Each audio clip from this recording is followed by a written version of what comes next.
Se você quer saber como utilizar a primeira lei da termodinâmica em algumas transformações específicas, como uma transformação isotérmica, uma transformação adiabática e uma transformação isovolumétrica, essa aula é para você. Eu me chamo Tiago e bem-vindos à aula do Bruce.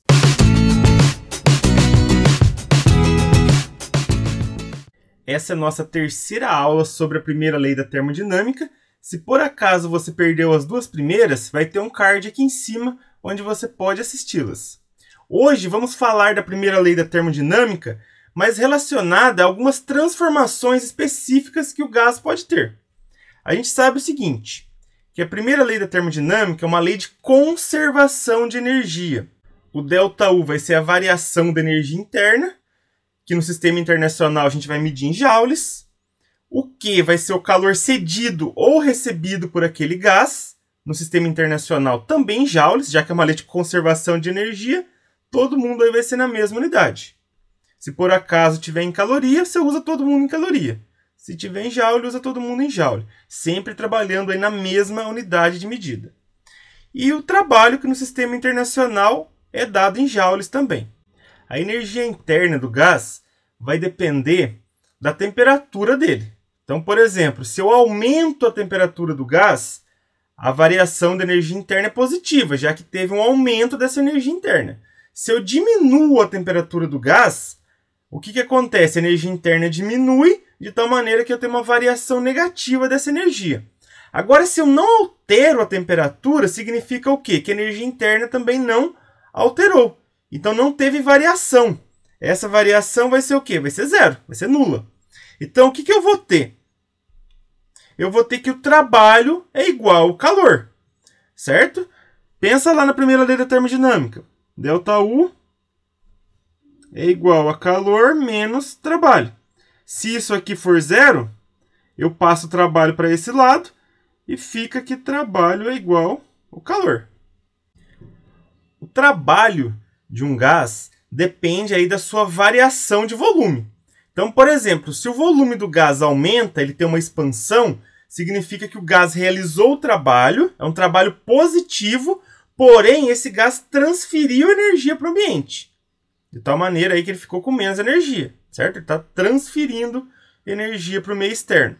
Se por acaso o gás é comprimido, o volume diminui, está sendo transferido energia para o gás, está sendo realizado o trabalho sobre ele, porém o trabalho é negativo. Agora, se eu tenho uma transformação isovolumétrica, onde o volume não muda, significa o quê? Que não teve trabalho. Então, o trabalho vai ser igual a zero. Então, o que acontece? Eu vou ter que ΔU é igual ao Q, que é o calor. Certo? É só eu vir aqui na primeira lei da termodinâmica, que ΔU é igual a Q menos o trabalho. E esse trabalho aqui é zero. Então, vai sobrar que ΔU é igual ao calor. Certo? Variação da energia interna é igual ao calor que ele recebeu ou cedeu aí. Um exemplo é você aquecer um gás em um recipiente que não vai ter mudança aí de volume. Então, o que acontece? Todo o calor que você está fornecendo, você está fazendo com que as partículas se agitem mais. Consequentemente, está aumentando a temperatura delas apenas. Agora, vamos pensar o seguinte. Se por acaso eu tenho gás dentro de um recipiente onde não deixa ele trocar calor com o meio externo, aí, no caso, eu vou ter o quê? Uma transformação adiabática, que é uma transformação sem troca de calor com o ambiente. Nesse caso, quem vai ser zero vai ser o Q. Então, eu vou ter o quê? Que ΔU é igual a menos o trabalho. É só eu ir lá na fórmula da primeira lei da termodinâmica e cancelar o Q. Então, eu tenho lá ΔU é igual a Q menos trabalho. Eu vou cancelar o Q, que é o calor, já que não teve troca de calor, que a transformação foi adiabática. E eu vou ter que ΔU é igual a menos o trabalho.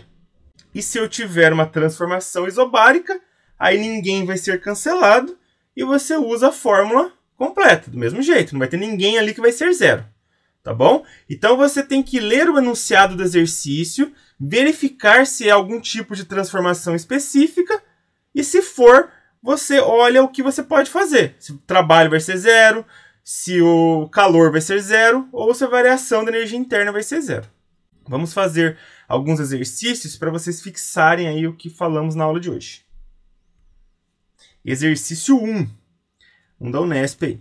Um gás que se comporta como gás ideal sofre expansão sem alteração de temperatura, quando recebe uma quantidade de calor Q igual a 6 joules. Pessoal, se não teve alteração de temperatura, significa que não variou a energia interna. É uma transformação isotérmica.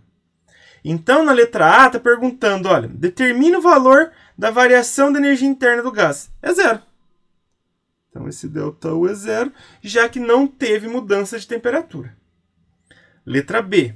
Determina o valor do trabalho realizado pelo gás durante esse processo. Se é uma transformação isotérmica, o que a gente sabe? Olha só, ΔU é igual a Q menos o trabalho. O ΔU é zero. Então, eu vou passar o trabalho para o outro lado. O trabalho é igual ao calor. Como o calor é 6 joules, consequentemente, o trabalho também é 6 joules. Como o trabalho é positivo, significa que o gás sofreu uma expansão. Mas isso já está no enunciado também. Vamos para o próximo exercício. Qual é a variação de energia interna de um gás ideal sobre o qual é realizado um trabalho de 80 joules durante uma compressão isotérmica? Pessoal, olha só, ele está perguntando a variação da energia interna. Toma cuidado com a pegadinha. A variação da energia interna é zero, já que a transformação foi isotérmica. Então, a resposta correta aqui é a letra C. Agora, se ele tivesse pedido para você calcular o calor que ele recebeu ou o calor que ele perdeu, como que você faria? Como é uma transformação isotérmica, a gente sabe que o ΔU é zero. Então, a gente vai ter o seguinte, que o trabalho é igual ao calor. Como o trabalho é 80 joules, mas é 80 positivo ou negativo? Como foi uma compressão, uma diminuição do volume, o trabalho é menos 80 joules. Consequentemente, o calor também vai ser menos 80 joules. Mas não é isso que está perguntando. Eu só calculei aqui para vocês verem como seria feito. Mas o que está perguntando é apenas a variação da energia interna. Como é uma transformação isotérmica, não teve mudança de temperatura, consequentemente a energia interna não variou. Então a resposta correta é a letra C, que é zero. Certo? ΔU é zero. Certinho, pessoal? Essa foi a aula de hoje. Se você gostou, dê um joinha. E não se esqueça, toda semana tem novas videoaulas aqui no canal. Um grande abraço a todos e até a próxima!